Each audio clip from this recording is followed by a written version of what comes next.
Bendecido, bendecida, gracias por conectarte con nosotros y permitirme estar en tu espacio personal. Te habla tu hermano y amigo Conrad Casanova. Hoy vamos a darle comienzo a una serie de enseñanzas nuevas. Estoy bien excited, bien emocionado sobre esto que vamos a estar compartiendo, pero vamos a orar antes de proseguir. Espíritu del Dios vivo, haz lo que solamente tú sabes hacer, no por fuerza, no por poder, sino por tu espíritu. Habla a los que escuchan, Señor amado. Habla, toca los corazones, Señor amado. Tú enseñaste cosas en las palabras de tu Biblia para que estuviéramos preparados, no para que estuviéramos alarmados por las cosas que vemos a nuestro alrededor. Yo te pido que unjas los oídos para escuchar, para aquellos que están sintonizando, Señor amado, que el que tenga oídos para oír, oiga lo que tú quieres decir. Espíritu de Dios, tú eres el máximo exponente de tu palabra y yo te pido que pienses a través de mi mente, hables a través de mi voz, todo tú, nada yo. Escóndeme detrás de ti, Señor amado, que te vean a ti, Jesús, no a Conrad. En el nombre de Jesús. Amén. Amén. Vamos a comenzar una serie nueva, la he titulado Señales que veremos antes del retorno de Jesús. Eh, ¿Por qué estoy dando esta serie de enseñanzas? Yo tengo como 15 otras enseñanzas que Dios me ha dado, pero sacó esta dentro de el orden que tenía porque por eventos que están sucediendo alrededor del mundo entero, mucha gente está siendo sacudida emocionalmente y se comienza a hacer preguntas. ¿Es este el fin del mundo? Llegamos a lo que dice las profecías y quiero hablar sobre eso. ¿Por qué Dios me ha puesto a hablar sobre esto? Bueno, por eventos que han sucedido desde principios del mes pasado, de enero en el 2021. Mucha gente está alarmada. Y Jesús y el Espíritu Santo en la palabra suya tienen una peculiaridad y es de decir las cosas antes que sucedan. La palabra en cuanto a los eventos del tiempo final es clara. Dios nos da unas instrucciones, el libreto está escrito. Aún los acontecimientos que están pasando, aunque Dios no los envió, están escritos en el libreto final. Como cineasta, como libretista que fui en un tiempo, se hace el principio lo primero que se graba es el final y de ahí se va hacia atrás. Y a veces los líderes cristianos tienen esta tendencia a ser sensacionalistas en cuanto a sus creencias de las profecías y los tiempos el tiempo final que está por llegar. Sin embargo, no debería ser el objetivo estar asustando o espantando a la gente con las cosas que van a suceder. Dios no está en el negocio de asustar, ni de aterrorizar, ni de espantar. Dios con su gran amor nos dio una lista y nos informó a través de Jesús y el Espíritu Santo a través de Pablo explícitamente de eventos que iban a ocurrir en los últimos días, no para asustarnos, sino para que pudiéramos estar preparados para ese momento cuando llegara y poder manifestar lo que Dios nos llamó a hacer. Nada en la Biblia fue escrito para asustarnos. Nada en la Biblia fue escrito para asustarnos. Fue escrito para prepararnos, para equiparnos. Y Jesús nos dijo todo lo que necesitábamos saber en esta última temporada de la era. Así que, habiendo comenzado con habiendo dicho eso, quiero llevarte a Mateo 24. Hoy vamos a cubrir los primeros 3 versos, o los primeros 2 versos, perdón. Esta subsección la he titulado Señales en el camino profético y en qué tiempo estamos en el reloj sobre la escritura de los días del final. ¿Estamos claros hasta ahí? La Biblia dice en el Salmo 11, en el verso en el verso 3, cuando los fundamentos de la ley y del orden se desmoronan, ¿qué pueden hacer los justos? Dice esa es la versión Nueva Traducción Viviente. En la versión Reina Valera dice, si fueren destruidos los fundamentos, ¿qué ha de hacer el justo? Así que tenemos que construir un fundamento, tenemos que establecer sobre la roca. Cuando Jesús dio la parábola estoy saliendo del tema, pero posiblemente el Espíritu de Dios quiere decirle esto a alguien.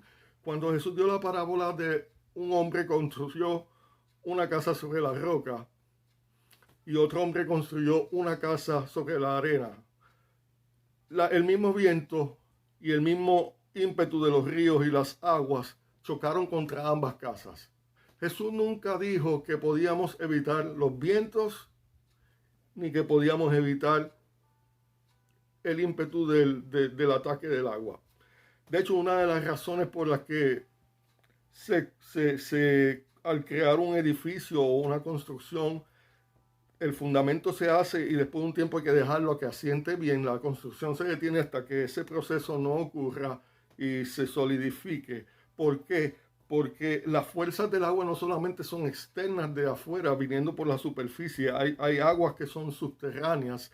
Y cuando, por ejemplo, en lugares donde hace invierno frío de verdad, que las cosas se congelan, el agua se expande, esas fuerzas del agua pueden romper el fundamento aún de la roca si no se hizo de una manera sólida y profunda. Así que por eso es que el fundamento tiene que ser profundo y con calma para poder entonces enfrentar esas fuerzas que van a venir del agua y de los elementos. Así que las situaciones van a venir tanto a buenos como a malos, tanto a justos como a no creyentes.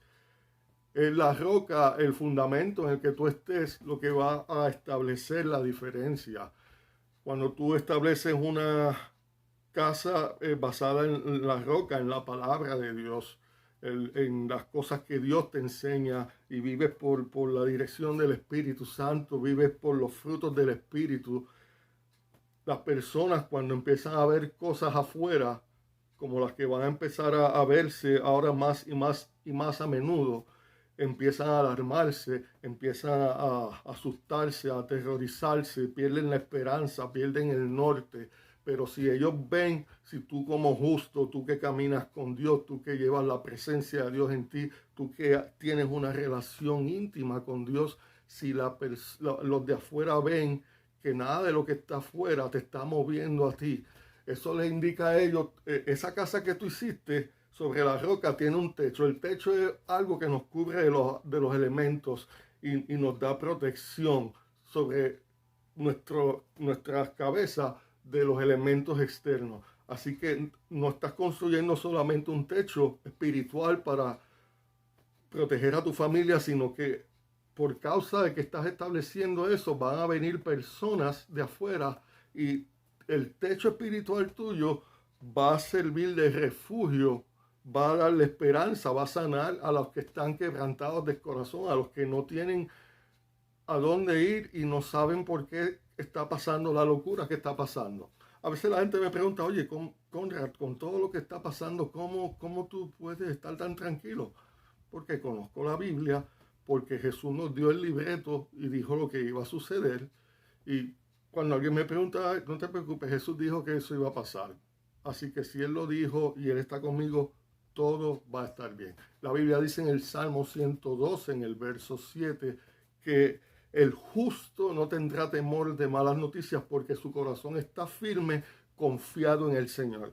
Así que si tú le permites a Dios trabajar contigo, si te afianzas en la roca de su persona, de su palabra, si te estableces con esa ancla cuando vengan las circunstancias difíciles y todo lo que, la locura que va a pasar de aquí en adelante, eso es lo que te va a mantener estable, la presencia de Dios, la roca es el fundamento de su palabra y su fidelidad.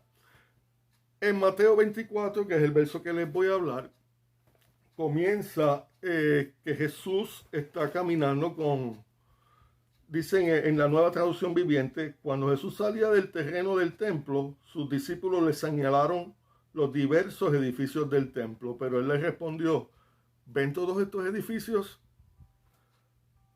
¿Los están viendo? Les digo la verdad, serán demolidos por completo, no quedará ni una sola piedra sobre otra. Más tarde Jesús se sentó en el monte de los olivos, sus discípulos se le acercaron en privado y le dijeron, dinos, ¿cuándo sucederá todo esto? ¿Y qué marcará tu regreso y el fin del mundo? Están un día, digamos que estás caminando con tu familia, con tus amistades, y de momento viste un edificio que te impresionó mucho. El templo del que los discípulos estaban hablando era el templo que Herodes el Grande había mandado a construir en Jerusalén.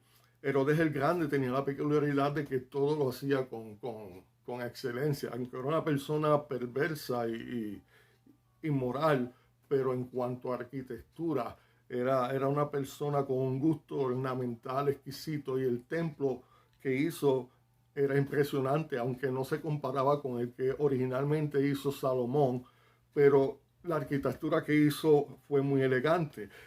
Yo tengo aquí una representación artística de cómo luciría el templo del que ellos estaban hablando, de que qué bello estaba, qué hermoso estaba. Esa es desde el lado occidental o el oeste del templo, ¿verdad? Pero si usted va a Jerusalén al día de hoy, usted va a ver en esa misma pared abajo estas rocas, una serie de rocas gigantescas que pesan toneladas, están en la base de esa muralla que les enseñé en la representación original. Estas rocas pesan toneladas. Se cree que al día de hoy aún no hay equipo suficiente fuerte para mover esas rocas. Sin embargo, en el año 70, 40 años más tarde de que Jesús dijera esta profecía de que no quedará roca derribada, ninguna roca de estas que no sea derribada, en el año 70 el emperador Tito ocupó a Jerusalén y le dio órdenes al ejército romano de demoler y destruir el templo. Y esos soldados, de alguna forma, ¿cómo lo hicieron? No sabemos, pero derrumbaron todas esas rocas. Y esas rocas están ahí todavía como evidencia de lo que Jesús dijo, de que no quedaría roca sobre roca que no fuera derribada de ese templo. ¿Por qué te digo esto? Porque el mero hecho de que Jesús dijera que no iba a quedar roca sobre roca y que en el año 70 del mismo siglo, cuando él lo dijo, esas rocas fueron derribadas y están ahí todavía como evidencia de lo que él dijo, quiere decir que es una garantía de que todo lo demás que Jesús va a decir de aquí en adelante en este capítulo va a suceder. Y está sucediendo. Dicho eso, vamos al verso 3. Ellos le preguntan, se le acercaron en privado. Están caminando, están teniendo esta conversación cándida. Cuando Jesús les dice que estas rocas van a ser derribadas, para ellos tienen que haber pensado, esto es imposible, porque es imposible mover esas rocas, tienen que haberse quedado perplejos. Y entonces en un momento más tarde, cuando no está la multitud, ellos vienen en privado. Señor, explícanos esto. Y le dice, danos una señal de cuándo sucederá esto. E increíblemente, o no creíblemente, porque somos creyentes, creemos, Jesús los sorprende, no dándole una señal, sino una lista entera de cosas que van a suceder justo antes de su regreso, lo cual me indica de que a Jesús no le molesta que tú le preguntes, a Jesús no le intimida que tú le hagas preguntas, a Jesús no le molesta nada, Jesús no tiene miedo a ningún interrogante que tú tengas. Así que yo sé que en el pasado se ha enseñado mucho de que no cuestiones a Dios, no le preguntes a Dios. Hay misterios que solamente Dios los sabe, dice en Deuteronomio 29, pero dice que en en uno de los libros de Corintios, me parece que es que cosa que ojo no vio, ni oído oyó son las que Dios ha reservado para los hombres, pero por su espíritu nos lo reveló. Si tú te quedas en que ojo no vio y oído no escuchó y queda ahí, vas a caer automáticamente en error, porque el próximo verso dice que el espíritu te va a revelar lo que tú necesites saber. Y una de las funciones básicas no específicas del Espíritu de Dios es continuar haciendo lo que Jesús decía, nos guiará a toda verdad. Esa palabra que nos guiará a toda verdad habla de literalmente la que usamos como hoy en día un guía turístico. Yo me acuerdo, por ejemplo, cuando tú vas a una excursión, yo no he ido a muchas, pero fui con mi esposa en Puerto Rico a las cuevas de Camuy, las cavernas de Camuy, y el guía te va a decir, ok, esto es lo que va a suceder ahora, esto es lo que vamos a ver, esto es lo que usted va a estar viendo cuando prendamos las luces, va a mirar hacia este punto, va a mirar este otro punto, va a mirar esto. Te ensaya, como cuando la gente hace rehearsals de la boda, que ensayan la boda antes del día de la boda, el guía te ensaya todo lo que vas a ver antes de enseñártelo. Y cuando llega el momento, pasan, ven lo que hay que ver y después te comienza a hacer preguntas. ¿Viste aquello que te dije? ¿Quién vio esto? ¿Quién pudo ver aquello? ¿Quién pudo ver esto otro? Pues el Espíritu de Dios nos va enseñando así, he rehearsals, Él nos ensaya, nos ensaya, nos ensaya, nos enseña hasta que nos capacitemos y entonces absorbamos y de verdad que recibamos la sabiduría que Él quiere darnos. Volviendo a nuestro verso, los discípulos le preguntan, ¿cuándo serán estas cosas? ¿Y cuándo será la señal del fin del mundo? Hay varias palabras en griego que te quiero decir, porque si uno mira por encima lo que está hablando ahí, en español solamente, y no indagas un poquito más en el original, te vas a perder de mucha información que Jesús le dijo. Y hay varias palabras. La versión Reina Valera del 60 tradujo este verso bien. Y estando sentado en el monte de los olivos, los discípulos se le acercaron aparte o en privado, diciendo, dinos, ¿cuándo serán estas cosas y qué señal habrá de tu venida y del fin del siglo? Fíjate que no dice el fin del mundo, fin del siglo. Te voy a explicar eso ya mismo. Cuando ellos le preguntaron ¿cuándo sucederán estas cosas? Es la palabra griega pote, como la palabra que tenemos en español para un pote de salsa, un pote de habichuela, un pote de aceitunas. Así es que se escribe la palabra y describe información específica. Así que los discípulos le están diciendo que, Señor Jesús, necesitamos saber sobre esto, pero necesitamos que seas específico, danos información concreta y detallada de cuándo van a pasar estas cosas que tú estás diciendo, porque estás diciendo que se van a caer esas rocas, pero para nosotros eso es imposible. Así que Jesús va a darle información concreta, específica y detallada sobre lo que ha de venir. Discúlpenme un segundo.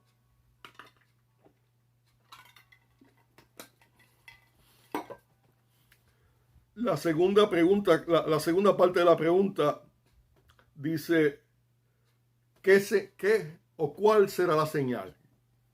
Esa palabra es la palabra T-I.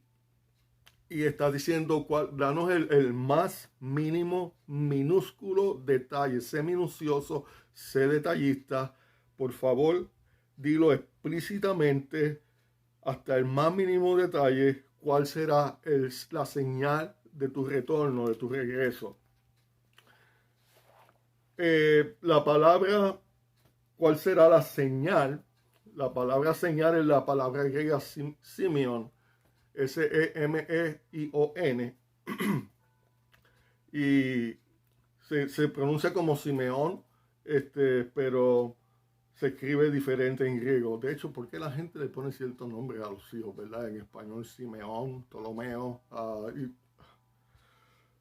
come on guys, busquen significados buenos. Ese niño le ponen, ustedes imaginan el papá de Publio en Hechos, en uno de los últimos capítulos de Hechos. La gente buscaba ese nombre al azar.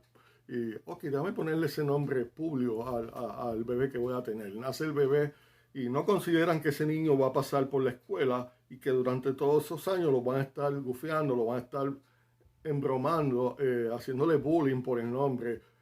Publio, tú tienes Publix, ¿cuándo puedo ir a buscar los groceries? ¿Cuándo puedo ir a buscar la compra? Come on, vamos a ser un poquito más inteligentes en cuanto a los nombres que le pongamos a los hijos. Busquemos nombres con significados buenos. El significado va a envolver mucho, el nombre va a envolver mucho en cuanto a la personalidad de ese niño o esa niña. Por ejemplo, yo recientemente descubrí, mi nombre se llama Conrad, significa Bold Counselor, consejero valiente. Y ahora fue que yo entendí por qué tanta gente, sin yo saberlo, sin yo tener un título, vienen a buscar consejos, a hacerme preguntas, a buscar dirección.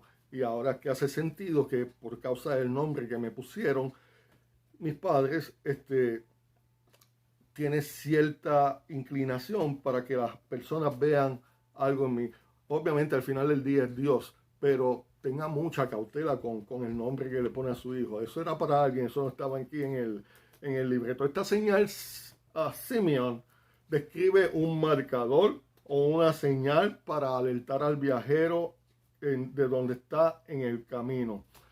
Mucha gente piensa que como era el primer siglo, esa gente andaban como indígenas, no había nada de lo que tenemos, no. Esa gente estaban bastante adelantadas, tenían tuberías internas en las casas, tenían ventilación, con los historiadores, y también habían señales de tránsito, señales de tráfico para dejarle saber al viajero. Usted sabe cuando, por ejemplo, el GPS no estaba tan actualizado como está al día de hoy, pero me acuerdo cuando yo salía a veces con Aicha, teníamos que buscar toda la información y ir pendiente de los señales. Por ejemplo, si vamos hacia Tampa, cuando sales desde Orlando te dice 30 o 40 millas, dependiendo de dónde estés ubicado.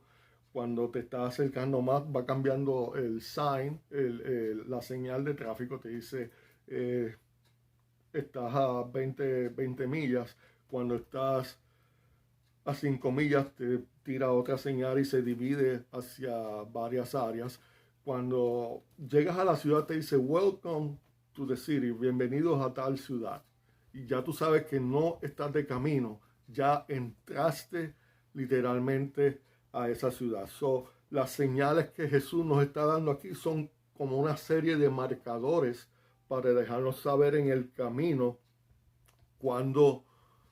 en dónde estamos, qué tan cerca estamos, y darnos una noción de dónde, en qué punto del camino estamos. Fíjate que nunca te estoy diciendo Jesús viene ya, o una fecha ni un día. Jesús dijo en Mateo 24:36 que la hora en que Él regresa, ni los ángeles ni Él la saben, solamente el Padre. Cualquier persona que te venga a decir Jesús viene tal día, regresa tal día, cambia el canal. Cambia el canal porque está saliéndose de la escritura y te está dando una información incorrecta y falsa, it's misleading, están engañándote. Cualquier persona que te venga a decir estamos en el fin del mundo, se va a acabar esto, aquello y lo otro, cambia el canal.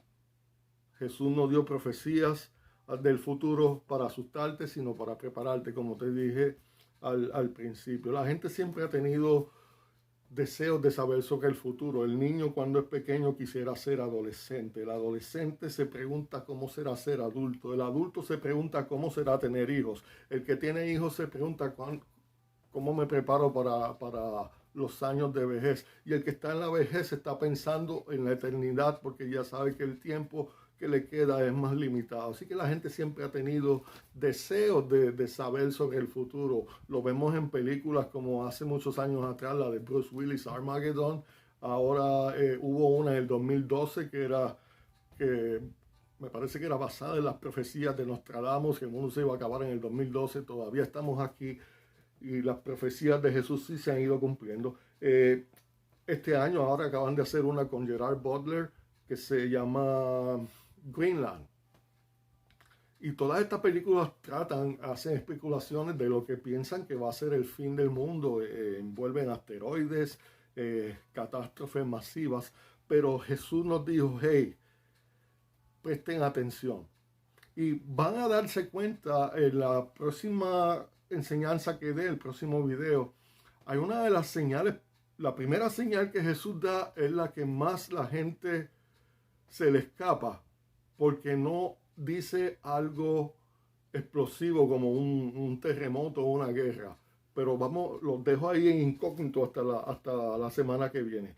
Cuando dice, ¿qué señal habrá de tu venida y del fin del mundo? Esa palabra fin significa sonteleas y es el cierre, la consumación o la terminación de algo. Pero la palabra mundo no es el mundo, no es el planeta Tierra.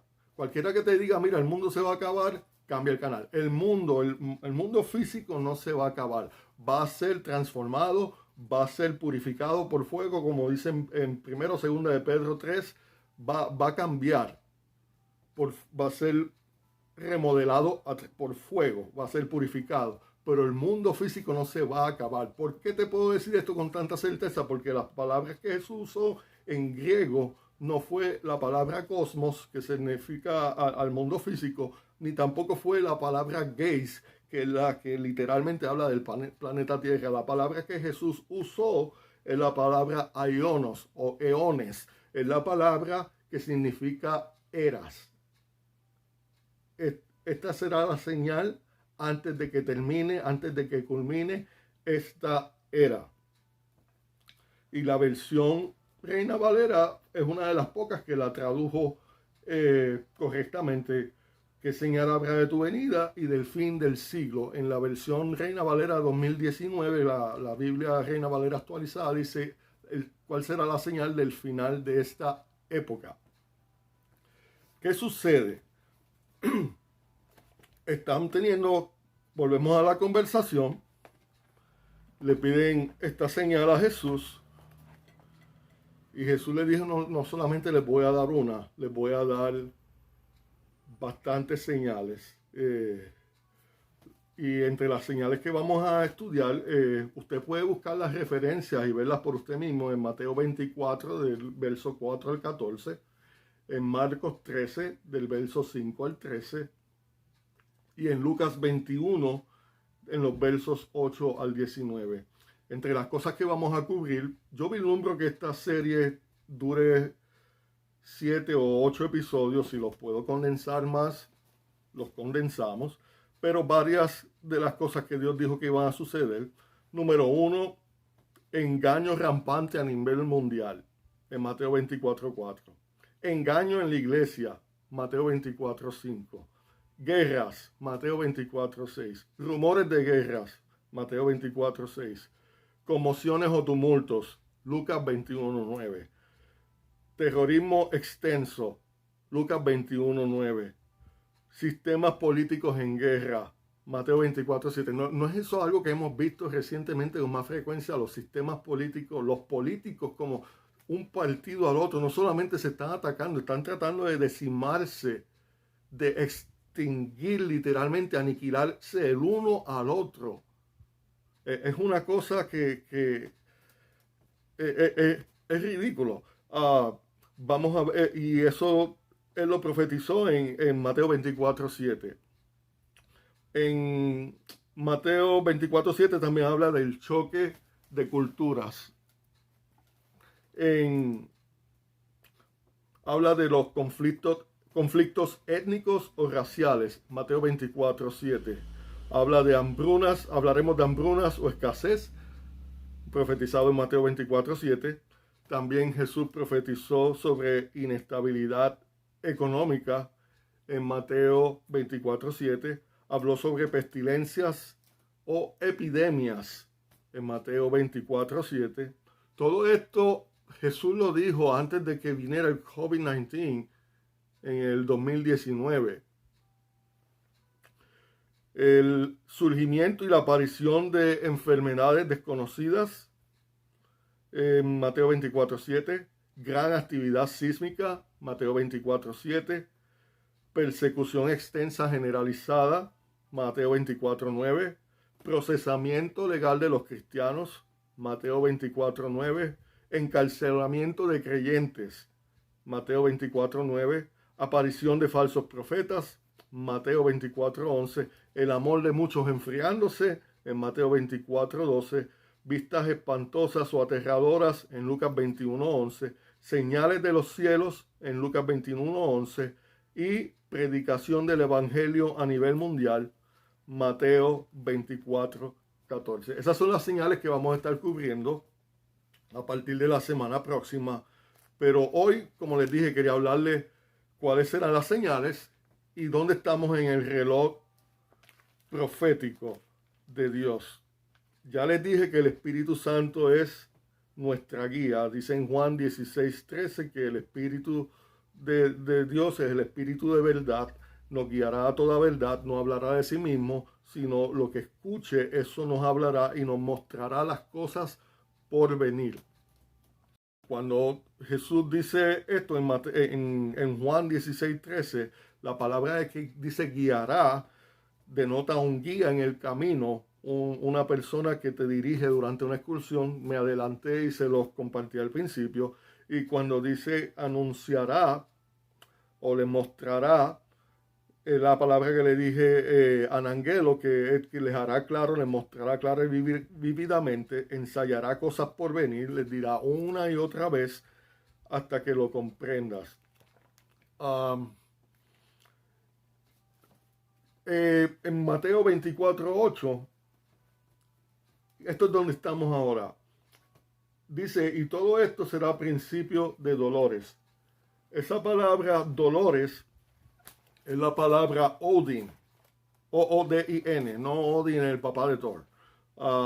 Y significa dolores de parto o el dolor del alumbramiento. El dolor que es necesario para abrir paso a introducir algo nuevo. En el caso de una dama que está encinta, las contracciones que van sobre la matriz o el útero, contracción, contracción, contracción, para abrir el canal de nacimiento y que el niño pueda nacer. Las contracciones al principio del embarazo son esporádicas, a veces son falsas, hay un tipo de contracciones, le llaman Braxton Hicks. A veces mi esposa me dice, no sé si eso fue una contracción o fue otra cosa. Pero a medida que se está acercando ya la postrimería del embarazo, las contracciones comienzan a hacerse más frecuentes, más intensas, más dolorosas, más fuertes. ¿Por qué? Porque empiezan a poner presión para abrir ese canal de nacimiento. Cuando una mujer entra en transición final al trabajo de parto activo, una vez que empiezan ya esas contracciones, entró en transición. Ya esto es que no puede ir en reversa, ya entraste en transición y la mujer no puede decir, ay, pues vamos a ver si podemos aguantarlas hasta una semana más porque quiero ir a McDonald's a comprarme un frappé que tengo un antojo hace 2 días. No, cuando ya esas contracciones comienzan, no hay marcha atrás. Me acuerdo cuando mi esposa, en el caso, tenemos 4 niños, perdimos 2 embarazos. Si me pregunta, oye, ¿no tenías televisión? Sí, había televisión, pero los comerciales eran bastante largos, ¿ok? Así que guárdate el comentario.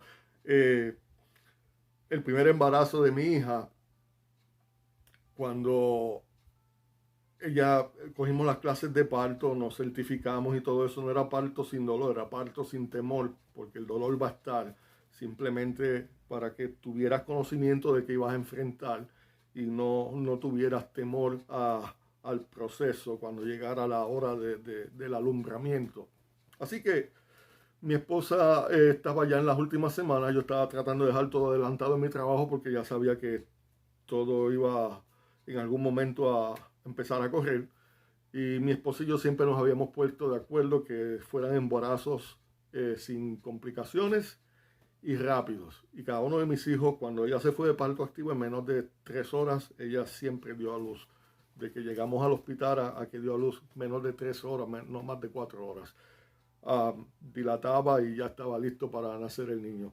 Pero en mi primera experiencia, no sabiendo, había una compañera de trabajo que yo tenía, se llama Mayra Torres. Si todavía estás por ahí, te bendigo, amada. Ella era bien perspicaz, una muchacha bien inteligente, bien astuta. Y un día yo llegué por la mañana y dice: ¿y tu esposa cómo está? Pues esta mañana estaba con unos dolores más intensos y me dijo: ¿está en la casa o la llevaste a algún lugar? Dice: la dejé en casa de mis papás esta mañana porque eh, solamente te quiero preguntar algo. Es el primer bebé que ustedes tienen. Le dije: sí. Y yo le pregunto: ¿cómo yo sé si las contracciones son falsas o si estas son las que son? Y ella me dijo: bueno, en mi experiencia con las hijas que tengo, cuando llega las contracciones que son de verdad, es como si tuviera el dolor que causa el periodo, pero 3 o 4 o 5 veces más doloroso de eso y constante. Y cuando ella me dijo eso, yo le dije: ok. Y llamo a mi esposa y le pregunto: ¿estás bien? Y dice: tengo los dolores, ¿cómo te están dando? Mi esposa me dice como si fuera 3 veces, 3 o 4 veces más este dolor de menstruación. Yo: ok. Le digo a la compañera, ella me acaba de decir lo mismo que tú me acabas de decir. Historia larga, corta, ese día mi primogénita Andrea nació. Y todo sucedió como esta dama me había dicho. Jesús dijo que las primeras cosas que él dice entre Mateo 24:1 al 7, estas son las iniciales. Esto es lo que va a poner las contracciones de parto de una era a otra. El nacimiento es doloroso, es fuerte para el alumbramiento, tanto para la mujer que está dando a luz como para el hijo. Igualmente, el cambio de una era, el nacimiento de una era, va a envolver tumulto, va a envolver forcejeo, va a envolver contracciones de dolor. Y las señales que Jesús nos dijo han estado pasando por 2000 años, esporádicamente, consistentemente. Pero ¿no te has fijado cómo ha cambiado el mundo en los últimos 20 años? Ahora todas estas cosas están pasando consistentemente, cada cierto tiempo. Hubo un terremoto hace unos 7, 8 años que movió el axis de la Tierra y ahora los días, está cumpliéndose que los días, aunque el reloj sigue marcando 24 horas, los días se han acortado.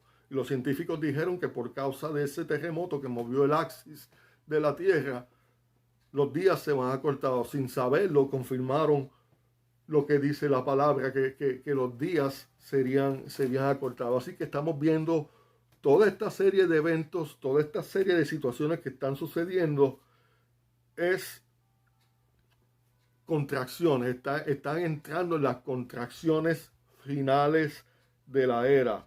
Usted ve los cambios en la atmósfera que están ocurriendo, usted ve los cambios en la política, las regulaciones, cómo el enemigo está empujando una agenda de inclusividad, y eso lo vamos a hablar en la próxima enseñanza.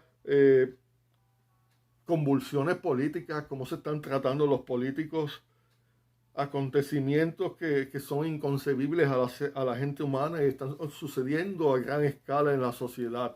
Jesús nos dijo que todo esto iba a pasar, todo esto iba a llegar, pero te quiero animar de que el mundo no se va a acabar, nosotros vamos a ser levantados. Alguien me pregunta, ¿tú crees en el rapto de la iglesia? Sí. ¿Qué evidencia tienes? Bueno, te puedo dar, no lo voy a hacer hoy, pero te puedo dar evidencia de, me parece que son 9 raptos que la Biblia da en detalle que ocurrieron. Así que esto no es una fantasía escapista, es una realidad de que va a ocurrir. ¿Por qué tiene que ocurrir? Te voy a decir algo que quizás te va a chocar. En segunda de Tesalonicenses me parece que es en el capítulo 3, o puede ser en primer, vamos a buscarlo para hablar con propiedad. Habla del misterio de iniquidad, habla de el hombre de pecado. Es segunda de Tesalonicenses 2. En ese capítulo te habla del misterio de iniquidad y hay un verso. En el verso 7 dice, porque ya está en acción el misterio de la iniquidad, solo que hay quien al presente lo detiene, hasta que él a su vez se ha quitado de en medio. La iglesia, Jesús nos dio toda autoridad sobre el poder del enemigo. El enemigo no tiene chance contra nosotros, él trata de salirse con la suya. Él está en un juego mental de que se va a salir con la suya. Y con los cambios políticos que está logrando hacer, piensa que está ganando. Disfrútalo mientras puedas, porque no te va a durar mucho. Nosotros somos el que lo detiene, dice en 2 de Tesalonicenses, capítulo 7, nosotros como iglesia. Si te fuera a dar una analogía, nosotros somos la camisa de fuerza del diablo. Cada vez que lo atamos y lo paralizamos, lo ponemos en una camisa de fuerza y no puede hacer nada. Y el tipo está desesperado por que acabamos de salir de aquí para entonces él poder hacer todo lo que quiere hacer para destruir lo más que pueda destruir. Así que nosotros somos la fuerza que está reteniéndolo. Yo no te voy a decir que las cosas se van a poner mejor. Para el mundo las cosas se van a empeorar, las cosas se van a poner de color de hormiga brava. Yo sí te puedo decir que Jesús nos dio las instrucciones para que podamos mantener nuestra cabeza en alto, como Él dijo, y reconocer que nuestra redención está cerca, para que podamos brillar en las tinieblas. Y para nosotros los que le servimos y le creemos, todo va a estar bien con nosotros. Aunque el mundo esté virado patas arriba, nosotros vamos a estar bien. ¿Por qué? Porque esa es la promesa que Él hace. Pero mientras nosotros estamos viendo esta locura, no nos podemos echar para atrás como hubo una generación que cuando yo era pequeño, Cristo viene y pararon de hacer todo. No, tú sigues haciendo lo que tienes que hacer como si Jesús no viniera, aunque sabes que vas a venir. Y alcanzar lo más que puedas para el reino de los cielos. Tú sigues preparándote, tú sigues haciendo lo que Dios te ha mandado a hacer. ¿Por qué? Porque tú vas a tener lo que tú creas. Cuando, por ejemplo, los espías fueron a ver la tierra, muchos espías vieron que gigantes, 2 vieron frutos. Lo que tuvieron fue lo que recibieron, gigantes. En esta situación, en esta época que estamos viviendo, en esta intolerancia, de esta inmoralidad rampante que va a seguir deteriorándose, ¿qué va a hacer? ¿Vamos a dejar de predicar?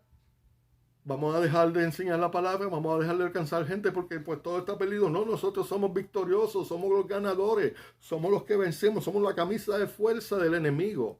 Así que seguimos. Jesús sabía que tenía que morir en la cruz, pero porque tenía que morir en la cruz, Él no dejó de predicar, Él no dejó de sanar gente, Él no dejó de ministrarle a los necesitados, Él no dejó de liberar a los cautivos, Él no dejó de tener compasión, Él no dejó de hacer el bien. Y ese ejemplo es el que tenemos que seguir. Y si están las cosas, se está poniendo feo, no importa. ¿Cuándo es que brilla la luz más? En la oscuridad. Tú te vas a Downtown Disney, ahora es Disney Springs, o te vas a se me olvida el nombre el sitio en Kissimmee, Old Town en Kissimmee, Disney, los fuegos artificiales, ¿en qué momento se tiran? ¿De día o de noche? Cuando la noche está más oscura, ahí es que viene el fuego artificial y mejor brilla. esta es la oportunidad. Somos la generación tag, you are it, como el jueguito ese. Tag, te tocó a ti. Tag, eres tú ahora. Muchos profetas hubieran querido ver esto. Nosotros lo estamos viviendo y estamos en ese último tramo. Como decía, mi papá le encantan mucho las carreras de caballo. Norma Hacha de la Bala. Y abre las compuertas y están en carrera. Entonces empieza a hablar en la primera curva, en la recta lejana, la curva final. Y cuando dice, y estamos entrando ahora en la recta final, viene tal, ta. Estamos en la recta final, en ese tramo de transición entre una era y la otra. Estamos en la era de la iglesia, del Espíritu Santo, que comenzó hace 2000 años, cuando el día del Pentecostés el Espíritu se derramó y desde ahí comenzaron los días finales. Pero ahora están las contracciones una encima de otra, está de parto activo la época en la que estamos viviendo y quiere decir que estamos en ese tramo final. Hay una escritura que dice en segunda de Pedro 3:3. Quizás te encuentres a alguien que te diga, que tú le digas, mira, arregla tus asuntos porque ya Jesús está por venir. Y te dice, siempre los cristianos llevan 2000 años diciendo eso. Cuando una persona te diga eso, no te molestes, no discutas, felicita a la persona, dile, te felicito, acabas de cumplir la profecía. ¿Qué tú quieres decir con eso? Bueno, en 2 de Pedro 3:3 dice, en la Nueva Traducción Viviente, sobre todo, quiero recordarles que en los últimos días vendrán burladores que se reirán de la verdad y seguirán sus propios deseos. Dirán, ¿qué pasó con la promesa de que Jesús iba a volver? Desde tiempos antes de nuestros antepasados, el mundo sigue igual que al principio de la creación. Acabas de cumplir la profecía que Jesús dijo. Estamos en el tiempo final. Estamos en el último tramo. El mundo se está volviendo loco. Está perdiendo el compás. Va literalmente a perder el compás porque va a exigir una separación de la guía de la palabra. Esa es una de las señales que vamos a ver más adelante. Pero en medio de todas estas dificultades que enfrentamos, en Romanos 8:37, Pablo dijo por el Espíritu Santo, antes en todas estas cosas somos más que vencedores por medio de aquel que nos amó. Más que vencedores es la palabra upermicao. Significa un vencedor, conquistador insuperable, campeón supremo. Y además que me gusta, una fuerza aplastante y conquistadora. Tú eres un Avenger de Dios, tú eres un superhéroe de Dios. ¿Por qué no en tu propia fuerza? Por el superhéroe real, el Espíritu de Dios vive en ti y Él te capacita, te da la habilidad, te da el poder, te da la inteligencia, la sabiduría, la sagacidad. Todo lo que tú necesites, calíbrate con Él, Él te lo va a dar. Y vas a ser luz en medio de las tinieblas. Bueno, creo que hablé bastante hoy. Disculpen los 40 y pico de minutos que les traje. Tengo tanta información de compartir y tanto fuego en cuanto a este tema que, miren, tengo casi 100 páginas aquí. Es ridículo de tanta información que hay. Pero gracias por estar en este tiempo. Quiero bendecirte, quiero orar por ti. Y la próxima semana vamos a hablar de la primera señal que Jesús dijo que sucedería, que es una de las que la más ignorada porque no es espectacular de acuerdo a los parámetros que como humanos tenemos. Padre, gracias por la oportunidad que nos diste de estar en este tiempo. Bendigo a mis oyentes, a las personas que sintonizaron. En el nombre de Jesús, yo ato y paralizo toda asignación del enemigo en contra de ellos. Ato y paralizo todo espíritu diabólico que quiera robarse esta semilla que se sembró. Yo declaro que cae en terreno fértil y da su fruto al 30, al 60 y al 100 por uno conforme a la ley de retribución. Yo te pido, Señor amado, que tú les traigas paz, que tú les traigas libertad, que entiendan, que aprendan, que adquieran el conocimiento, no para inflar su ego y hablar de cuánto saben y ser intelectual, no, Señor amado. Si eso fue, fallé. El propósito de esto, Señor amado, es enseñarles para cambiar vidas, para que sus vidas cambien, para que se transformen y se conformen a ti, Señor amado, para que puedan llegar a la estatura y la madurez del varón perfecto de Jesús. Si hay alguien, Señor amado, que está pasando una situación difícil, yo te pido que tú, que conoces la situación particular de cada cual, Señor, te personalices en su vida y le ayudes y le des la victoria. Y si hay alguien que no ha recibido a Jesús como su Salvador, te invito en esta hora y repite conmigo: Jesús, gracias porque tomaste mi lugar en la cruz, moriste por mí, pagaste el precio de mi paz, fuiste al infierno, resucitaste y estás sentado a la diestra de Dios. Te recibo como mi Salvador personal y mi Señor. Si oraste esa oración, bienvenido al reino de los cielos. Bienvenido, eres un hermano o una hermana en el reino de Dios. Busca un lugar donde congregarte, una buena iglesia que te dé la palabra no adulterada de Dios. Y congrégate, busca gente, hay gente que te puede ayudar. Me puedes escribir aquí a mi email, abasquido@gmail.com, abasquiddo@gmail.com. Si logro que alguien me ponga la información abajo, pues lo hacemos. Y escribe tus comentarios, comparte el video y nos vemos en la próxima. Seas bendecido, bendecida. Bye bye.